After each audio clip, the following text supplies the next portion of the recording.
है पहला board exam. साथ ही साथ तुम्हारा जो आंसर होगा वो टू द पॉइंट होगा, मतलब about long answer, then long answer को तुम बहुत अच्छा बनाने के लिए ज्यादातर उस टाइम पे हमारी स्पेलिंग मिस्टेक या फिर वोकैबुलरी की प्रॉब्लम आ जाती है। My comment sections are always open for you guys. Hey guys, welcome back to my YouTube channel. It's me Shrestha. So guys, आज की video is going to be a last minute study tips for all the 10th graders. जैसे कि तुम्हें पता है कि 15 Feb 2025 को तुम्हारा है पहला board exam and I know you guys will be feeling so stressed about your exam, but do not worry.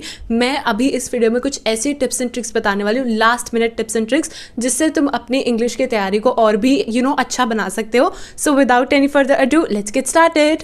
सो हमारी पहली टिप ये है कि जो भी तुम आंसर लिखते हो ऑलवेज मेक श्योर जब भी तुम आंसर लिखने जा रहे हो उससे पहले उस आंसर की वर्ड लिमिट कितनी है वो पढ़ो, because that is very important. पता इससे दो चीज़ें हो सकती हैं। सबसे पहले तो तुम्हारा टाइम काफ़ी अच्छे से बचने वाला है, साथ ही साथ तुम्हारा जो आंसर होगा वो टू द पॉइंट होगा, मतलब कुछ भी ऐसे एग्जामिनर को नहीं लगेगा कि इसने बहुत कहानी बता के डायरेक्ट आंसर बताया। Just right the direct answer and साथ ही साथ तुम्हें इक्वली टाइम मैनेज करना आ जाता है। सो अगर मैं बात करूँ, जैसे जो शॉर्ट आंसर्स होते हैं उसमें तुम 2 से 3-4 लाइंस में अपना आंसर को ख़त्म कर सकते हो। Direct to the point answer लिखना है and that is it. Short answers में सिर्फ तुम्हें ज़्यादा ऐसा नहीं है कि तुम आधे पेज का आंसर लिख रहे हो, जस्ट 5-6 लाइन का आंसर भी लिखोगे तो भी चलेगा। And if I talk about long answer, then long answer को तुम बहुत अच्छा बनाने के लिए तुम उसको 3 पार्ट्स में डिवाइड कर सकते हो। फर्स्ट इज़ द इंट्रोडक्शन, उसके बाद जो उसका उस क्वेश्चन का मेन आंसर है वो, and then lastly is the conclusion.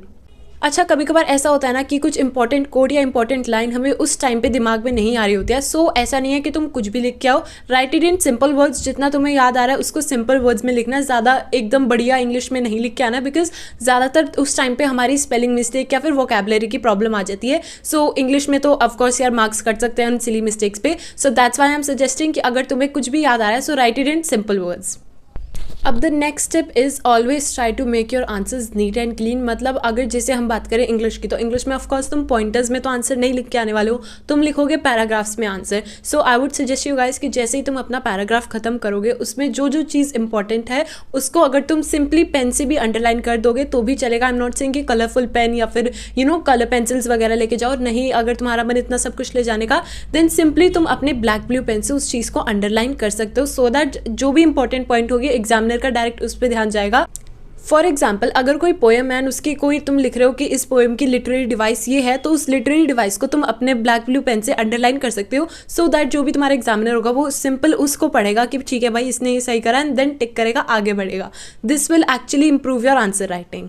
एक टिप जो इस टाइम पर तुम्हारे लिए काफ़ी ज़्यादा इंपॉर्टेंट वो ये है कि भाई इस टाइम पर तुम कुछ भी नया मत करो। जो भी तुमने पुराना करा हुआ है उसको जस्ट रिवाइज करो, बिकॉज अगर तुम कुछ भी अभी नया याद करोगे तो जो तुमने पहले का पढ़ा हुआ है वो भूल जाओगे, बिकॉज तुम ऑलरेडी अभी इतने टेंस्ड हो। That's why I am saying कुछ भी अभी नया याद करने की कोशिश मत करो, जितना कर रखा है just try to revise more and more, and उसके बाद तुम अपनी अच्छे से रिविजन करो, एंड दैट इज़ इट। अब देखो भाई, इंग्लिश के एग्जाम के लिए एक चीज़ जो काफ़ी ज़्यादा मैटर करती है वो है presentation. So always make sure कि तुम्हारे एग्जाम में आंसर की प्रेजेंटेशन ऐसी हो कि भाई जो भी तुम्हारा एग्जामिनर हो ना वो तुम्हारी प्रेजेंटेशन देख के ही खुश हो जाए कि भाई हाँ इस बच्चे को आता है, इसने अपने आंसर को इतने प्यारे तरीके से प्रेजेंट करा है। सो ऑफकोर्स एग्जामिनर इम्प्रेस हो जाएगा। उसके लिए तुम क्या कर सकते हो, तुम्हें अपनी प्रेजेंटेशन को एकदम अच्छी बनानी है तो तुम उसके लिए सबसे पहले तो क्या कर सकते हो यार, देखो जैसे हमारे साथ होता है ना, हम आंसर की स्टार्टिंग बहुत अच्छी राइटिंग में करते हैं, बीच में फिर थोड़ी अजीब सी राइटिंग हो जाती है, फिर लास्ट में आते आते बहुत गंदी राइटिंग हो जाती है। So try to avoid that. हर जो भी तुम अपनी स्पीड को बेसिकली मेंटेन करके चलो। ऐसे मत करो कि भाई स्टार्टिंग में अच्छी राइटिंग आ रही है, बीच में ख़राब आ रही है, फिर लास्ट में और ख़राब आ रही है। उससे एग्जामिनर तुम्हारी गंदी राइटिंग से भी ऐसा लगेगा कि भाई इसकी तो राइटिंग ही गंदी है। So just to avoid that chaos I am saying you कि अपनी राइटिंग स्पीड को सेम रखना, सो दैट सारी जगह पर राइटिंग अच्छी आए। The next thing is avoid repetition. एक चीज़ को दोबारा मत लिखना, उससे तुम्हारे आंसर सिर्फ बड़ा दिखेगा बट उसमें कोई वैल्यू नहीं रहेगी। सो दैट इज़ वाई किसी भी चीज़ की रेपिटेशन बार बार ही मत करना, एंड तुम्हारे आंसर की वैल्यू बेसिकली उससे खत्म हो जाएगी। Another thing which can make your answer writing very presentable, that is always use good vocabulary in English जैसे एग्जाम्स। बेसिकली ऑफ कोर्स यार तुम SST में बहुत बढ़िया वाली vocabulary लिख के आओगे तो ऐसा ज़रूरी नहीं है कि तुम्हें उसके मार्क्स मिलेंगे।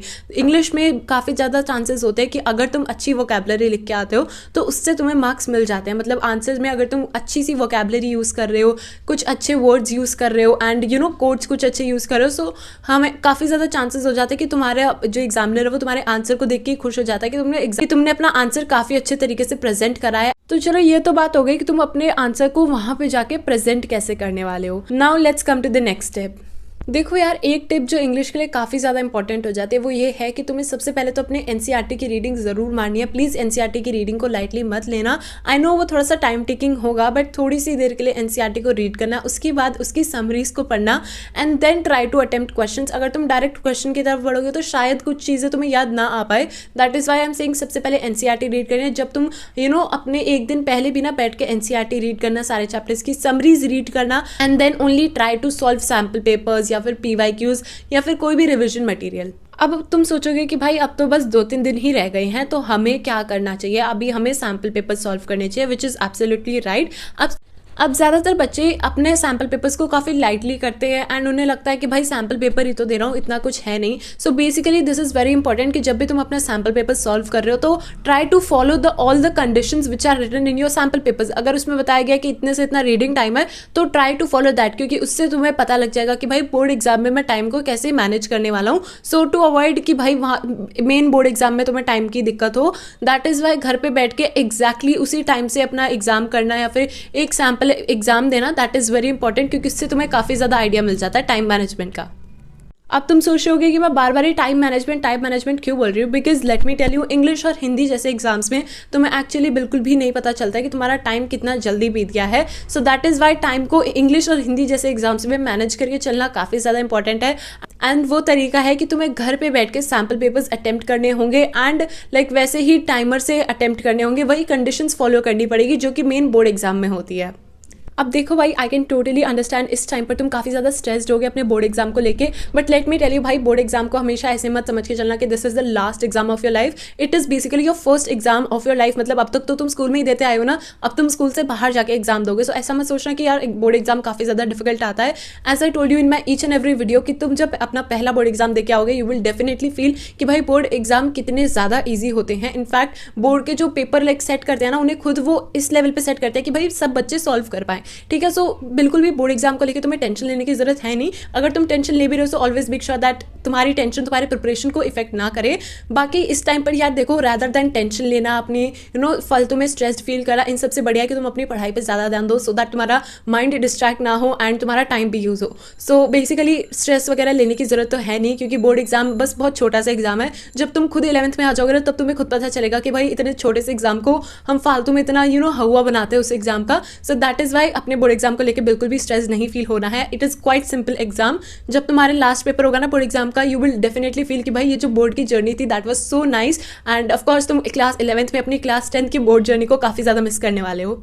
So that is why I am saying इस जर्नी को एकदम खुलकर जियो एंड ऑलवेज ट्राई कि तुम इस टाइम पर ना आप stress come low and rather पढ़ाई पे ज़्यादा ध्यान दो, बिकॉज जब तुम 11th पे आ जाओगे ना तब तुम्हें डेफिनेटली फील होगा कि भाई काश अब मैं उस टाइम पे अच्छे से पढ़ लेता तो शायद अच्छे मार्क्स आ जाते। सो रादर देन रिग्रेटिंग अभी से पढ़ना शुरू कर दो। And basically I wanted to keep this video short, क्योंकि अब बस तुम अपने बोर्ड की एग्जाम की प्रिपरेशन में लगे हुए हो। That is why I am keeping this video short. बाकी अगर तुम्हें किसी भी चीज़ का डाउट है so you can definitely comment me down. मैं नीचे कमेंट में सबके रिप्लाई करती हूँ। सो अगर तुम्हें किसी भी सब्जेक्ट से रिलेटेड डाउट है नीचे कमेंट सेक्शन में डाल सकते हो। My comment sections are always open for you guys. किसी भी तरह का डाउट है, अगर तुम्हें स्ट्रेस हो रहा है कुछ भी, तो you can definitely comment me down. So yes guys, that is it for the today's video and I hope you guys enjoyed watching today's video. If you really did so then do not forget to like, share, comment and also do subscribe to my channel, because it really motivates me a lot to make these types of new videos. हम मिलेंगे हमारी next video में, तब तक के लिए take care and bye bye.